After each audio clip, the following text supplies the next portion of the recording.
Deceptive Events. I cannot shake the sense of there being another crisis.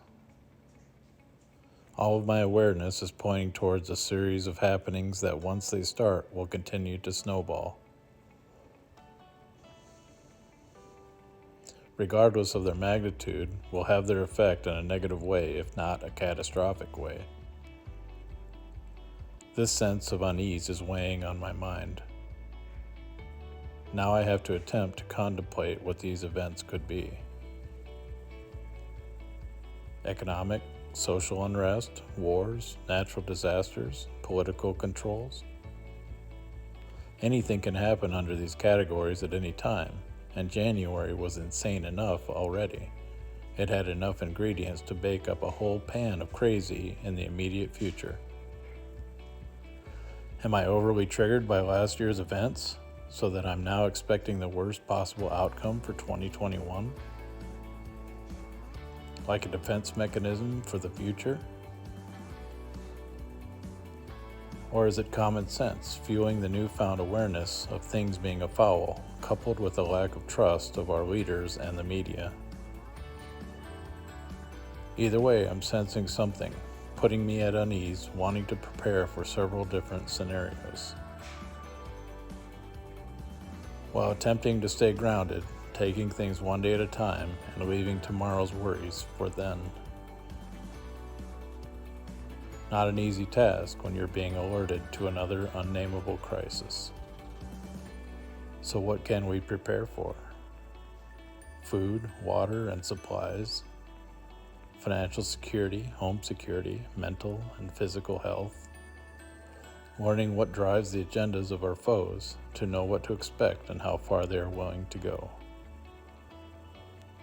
We used to be able to hear both sides of an argument. Now one side is being told how things are going to be and close their ears to any response. So yes, I'm calling the party of socialism and globalism foes. Their disdain for any that contradict them is prejudicial and all-out damning and is no longer tolerated. So yes, that makes them an enemy and an imminent threat, especially when they are more than happy to brand and prosecute any resistance. They salivate over the destruction of our Constitution and discriminate against any willing to uphold its values. While they lie, cheat, steal, injure, and destroy in the name of their cause, yet any that peacefully protest and call them out get labeled domestic terrorists, racist, bigots, homophobic, and enemies of the state. They are seeing to it that we have no voice, no protest, and anything we say or do is extremist propaganda. As usual, we listen to their one-sided nonsense while they allow no response, no reasoning, making us look weak and petty because they know we're the voice of good, sense, and rational solution that would keep things equal and sensible, counteracting their knee-jerk bleeding heart approach to getting their way. This nation was fundamentally founded on equal power, equality, and opposition of opinion, yet slowly and methodically the rational side that keeps wild radicalism in check is being spit on, labeled, hated, and discriminated against. The further society drifts from the truth, the more it hates the one speaking the truth. What we have here is an all-out war on truth, history, and the American way. They are labeling all right-leaning, America-loving Christians as some kind of weird extremist movement, while they in turn seek to supplant our free nation with socialism, only they'll label it something catchy and digestible like inclusive capitalism or corporate governance. Anything to dupe the sheeple into submission. The left has always claimed to be religious during an election, yet it goes against their ideals of sexuality, abortion, hedonism, and idolatry, but will gladly call out the Christian Republican for any hint or whisper of hypocrisy, and happily make a public spectacle of shame out of them, like all good narcissists do. Then the next day pretend to be your friend to the end.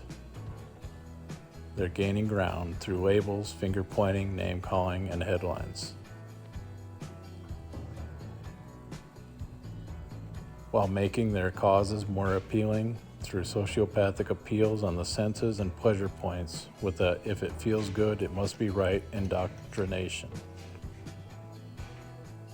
while making freedom-loving, Constitution-upholding American Christians outcasts and threats, all because we weigh on their guilty consciences and stand in the way of their power, fame, and control over their perverse utopian dictatorship. Their thirst for globalization and corporatization is insatiable. They view us as peasants and stumbling blocks in the way of their stardom and riches. They view our Constitution, our laws, as useful tools only if amended and distorted to see their sick fantasies come to fruition, while smothering our rights and freedoms, and alienating Christianity, criminalizing patriotism, falsifying history, and turning reason into hypocrisy. The New World Order is coming.